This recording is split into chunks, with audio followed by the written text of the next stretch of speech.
وہ علم جو انسان کو اتنا مغرور بنا دے کہ وہ رو نہ سکے، اتنا سنجیدہ بنا دے کہ وہ ہنس نہ سکے، اور اتنا خود غرض کر دے کہ وہ اپنے سوا کسی اور کی فکر نہ کرے، تو ایسا علم جہالت سے زیادہ خطرناک ہوتا ہے۔ اور جانتے ہیں دوستو، دنیا کا سب سے بڑا علم کیا ہے؟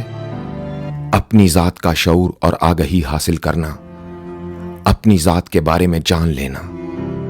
اور کوئی علم محنت کے بغیر حاصل نہیں ہوتا۔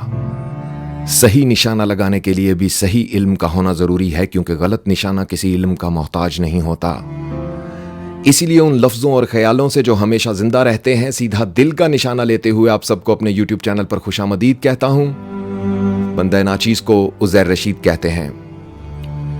دوستو، ایک فقیر سے کسی نے پوچھا علم کیا ہے؟ تو فقیر نے جواب دیا، اپنے دل کے حالات جان لینے کا نام علم ہے۔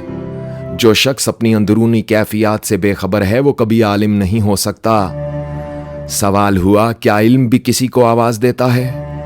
جواب آیا، ہاں، علم ہمیشہ عمل کے دروازے پر دستک دیتا ہے، آواز لگاتا ہے۔ اگر دروازہ کھل جائے تو رکتا ہے، ورنہ کوچ کر جاتا ہے۔ اگر رک جائے تو ہر طرف روشنی کر دیتا ہے، اور اگر رخصت ہو جائے تو دلوں پر تالے لگ جاتے ہیں۔ دوستو، عقل کی اصل علم اور علم کی اصل صبر ہے، اور وہ علم جو صرف دماغ میں رہ جاتا ہے، دل میں داخل نہیں ہوتا، وہ زندگی کے حوادث میں بے فائدہ ثابت ہوتا ہے۔ علم کا خلاصہ یہ ہے کہ اگر پاس ہے تو استعمال کرو کہ تم خوش نصیب ہو، اور اگر پاس نہیں تو اپنی نادانی مان لینی چاہیے۔ دوستو، انسان اپنی بیرونی آنکھ سے اس دنیا کو صرف دیکھ سکتا ہے، مگر اگر علم کی روشنی نہ ہو تو وہ اس کی اصل حقیقت سے بے خبر ہی رہتا ہے۔ واحد علم ایک ایسا بوجھ ہے جسے اٹھانے والا خود کو پھول کی طرح ہلکا محسوس کرتا ہے۔ علم ایک ایسا سمندر ہے جو کبھی خشک نہیں ہوتا، یہ صرف لگن والوں کو ملتا ہے، اور دوسروں کو حقیر سمجھنے والا کبھی عالم نہیں بن سکتا، کیونکہ عالم تو ان سے بھی سیکھتا ہے جو اس سے رتبے اور پوزیشن میں بہت چھوٹے ہوتے ہیں۔ ہر انسان کو قدرت نے کسی نہ کسی صلاحیت اور ہنر سے نواز رکھا ہے۔ بعض اوقات کوئی بہت بڑا عالم جس مسئلے کو حل نہ کر سکے، کوئی عام سا انسان اسے حل کر دیتا ہے۔ دوستو، بات صرف سوچ کی ہے۔ چلیے اسی بات کو ایک مختصر کہانی کے ذریعے سمجھتے ہیں۔ دنیا کو لا آف گریوٹی سمجھانے والے عظیم سائنسدان نیوٹن کے گھر میں ان کی بلی نے 2 بچوں کو جنم دیا۔